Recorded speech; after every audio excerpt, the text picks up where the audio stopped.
ಕೆಲವೊಂದು ಮಾಧ್ಯಮ ಹಾಗೂ ವಾಹಿನಿಗಳಲ್ಲಿ ನನ್ನ ವಿರುದ್ಧ ಅಪಪ್ರಚಾರ ಮಾಡುತ್ತಿರುವುದು ಸರಿಯಲ್ಲ ಎಂದು ಕುಮಟಾದಲ್ಲಿ ಶಾಸಕ ದಿನಕರ್ ಶೆಟ್ಟಿ ಬೇಸರವನ್ನು ವ್ಯಕ್ತಪಡಿಸಿದ್ದಾರೆ.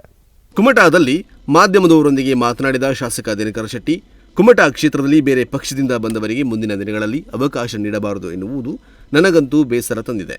ನಾನು ಭಾರತೀಯ ಜನತಾ ಪಕ್ಷಕ್ಕೆ ಬಂದ ನಂತರ ಪಕ್ಷಕ್ಕಾಗಿ ಹಗಲಿರುಳು ನಿಸ್ವಾರ್ಥತೆಯಿಂದ ದುಡಿಯುತ್ತಿದ್ದೇನೆ. ಪಕ್ಷದ ಪ್ರತಿಯೊಬ್ಬ ಕಾರ್ಯಕರ್ತರು ಹಾಗೂ ಮುಖಂಡರನ್ನ ಅತ್ಯಂತ ಗೌರವದಿಂದ ಕಾಣುತ್ತಿದ್ದೇನೆ. ನನ್ನ ಮೈನಲ್ಲಿ ಹರಿಯುತ್ತಿರುವುದು ಹಿಂದೂ ರಕ್ತ. ನಾನೊಬ್ಬ ಹಿಂದೂವಾಗಿ ಭಾರತೀಯ ಜನತಾ ಪಕ್ಷದ ತತ್ವ ಸಿದ್ಧಾಂತಗಳನ್ನು ಒಪ್ಪಿಕೊಂಡು ಕಾರ್ಯನಿರ್ವಹಿಸುತ್ತಿದ್ದೇನೆ. ನನ್ನ ಅವಧಿಯಲ್ಲಿ ಗ್ರಾಮ ಪಂಚಾಯತ್, ಪುರಸಭೆ ಸೇರಿದಂತೆ ಬಹುತೇಕ ಸ್ಥಳೀಯ ಸಂಸ್ಥೆಗಳಲ್ಲಿ ಭಾರತೀಯ ಜನತಾ ಪಕ್ಷ ಅಧಿಕಾರದಲ್ಲಿರುವಂತೆ ಮಾಡಿದ್ದೇನೆ. ಸಾಮಾನ್ಯ ಕಾರ್ಯಕರ್ತರನ್ನು ಅತ್ಯಂತ ಗೌರವಪೂರ್ವಕವಾಗಿ ನಡೆಸಿಕೊಳ್ಳುತ್ತಿದ್ದೇನೆ.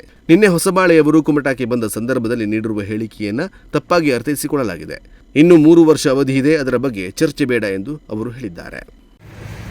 ಇವತ್ತು ಕೆಲವಷ್ಟು ಮಾಧ್ಯಮದಲ್ಲಿ ಮತ್ತು ವಾಹಿನಿಯಲ್ಲಿ ಕುಮಟಾದ ಕ್ಷೇತ್ರದ ಅಭ್ಯರ್ಥಿಯನ್ನು ಮುಂದಿನ ದಿನಗಳಲ್ಲಿ ಅನ್ಯ ಪಕ್ಷದಿಂದ ಬಂದವರಿಗೆ ಕೊಡಬಾರ್ದು ಅನ್ನುವಂಥ ಒಂದು ಸುದ್ದಿಯನ್ನು ಹರಿಬಿಟ್ಟಿದ್ದಾರೆ.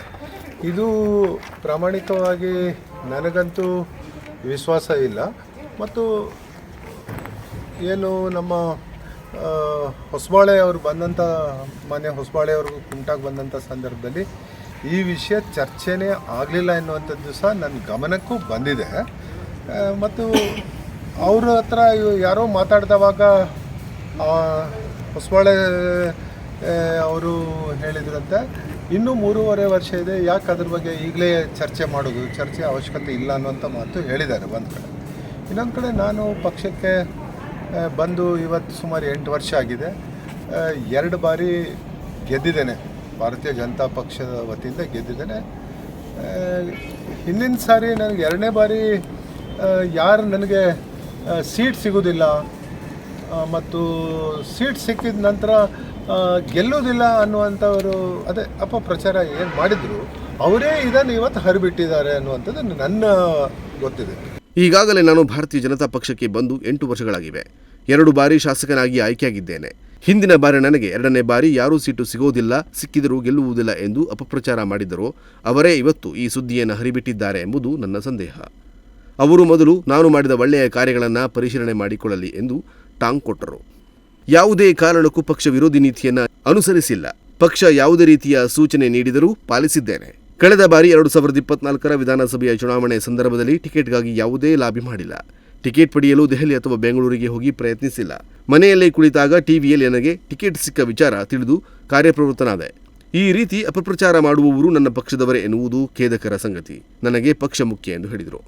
ಅವರು ಮೊದಲು ಸ್ಥಳೀಯ ಸಂಸ್ಥೆಯಲ್ಲಿ ಗೆಲ್ಲುವಂಥ ಒಂದು ಶಕ್ತಿಯನ್ನು ಮಾಡಿಕೊಳ್ಬೇಕು ಅನ್ನುವಂಥದ್ದನ್ನು ನಾನು ಬಂದ ನಂತರ ಕುಮಟಾ ಪುರಸಭೆ ಇತಿಹಾಸದಲ್ಲಿ BJP ಮೆಜಾರಿಟಿ ಬಂದದಿಲ್ಲ. ಹೊನ್ನಾವರದಲ್ಲೂ ಮೆಜಾರಿಟಿ ತಂದಿದ್ದೇನೆ.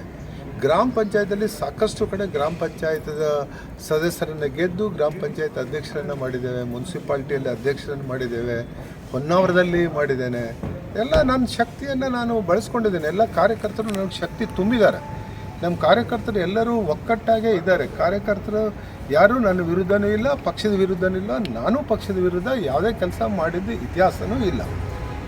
ಏನು ಕಳೆದ ಬಾರಿ ವಿಧಾನಸಭೆ ಚುನಾವಣೆಯಲ್ಲಿ 2024ರಲ್ಲಿ ನನಗೆ ಸೀಟ್ ಸಿಗೋದಿಲ್ಲ ಅಂತ ಹೇಳಿದಂಥವರು ಇದ್ದರೂ ಸಹ ನಾನು ದಿಲ್ಲಿಗೆ ಹೋಗಿ ಸೀಟ್ ತರಲಿಲ್ಲ ಅಥವಾ ಬೆಂಗಳೂರಿಗೆ ಹೋಗಿ ಮುಖಂಡರ ಮನೆಗೆ ಹೋಗಿ ಕೂತ್ಕೊಂಡು ನನಗೆ ಸೀಟ್ ಕೊಡಬೇಕು ಅಂತ ಕೇಳಲಿಲ್ಲ.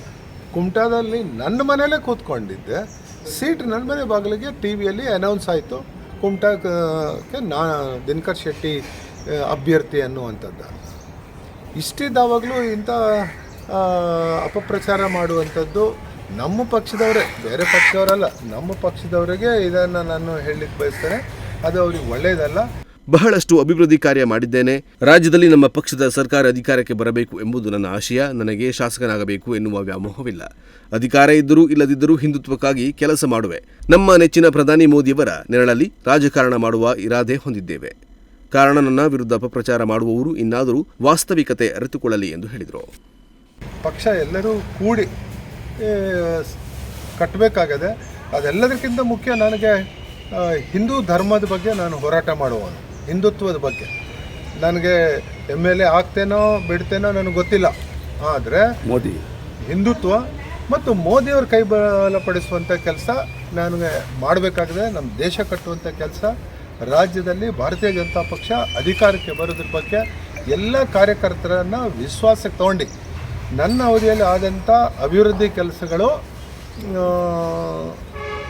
ಏನು ನನ್ನ ವಿರುದ್ಧ ಇವತ್ತು ಹೇಳಿದ್ದಾರೆ, ಯಾವ ವರ್ಷದಲ್ಲೂ ಯಾವ ಸರ್ಕಾರದಲ್ಲೂ ಆಗದೇ ಇದ್ದಷ್ಟು ಅಭಿವೃದ್ಧಿ ಕುಮಟಾ ಇರ್ಬೋದು, ಹೊನ್ನಾವರ ಇರ್ಬೋದು, ಭಾಳಷ್ಟು ಅಭಿವೃದ್ಧಿ ಕೆಲಸಗಳನ್ನು ನನ್ನ ಅವಧಿಯಲ್ಲಿ ಮಾಡಿದ್ದೇನೆ.